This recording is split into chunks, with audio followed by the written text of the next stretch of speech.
Meet Leo, our little happy patient for the day. He's here for his neutering surgery, looking curious, calm, and full of energy. You can see he's already stealing words with that sweet face. He has no idea he's about to have an important health procedure that will keep him healthier and happier in the long run.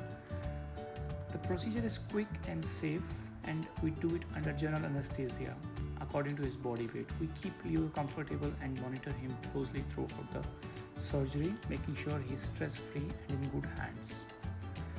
While Leo is waking up from his little nap, we noticed his old collar had really done its duty. The color faded, edges worn, and the buckle a bit tired.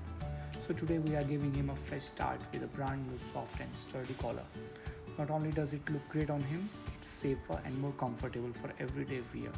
Think of it as his going home present after a big day. A little reminder that he's well cared and loved. After surgery, wound care is a key.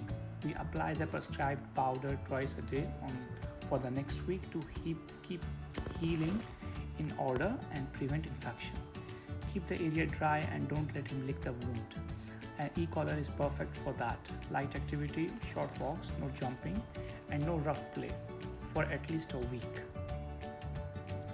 And just like that, Leo is just ready to head home with a little TLC. He will be back on his playful self in no time. Another healthy, happy patient here at our clinic. And a big thank you to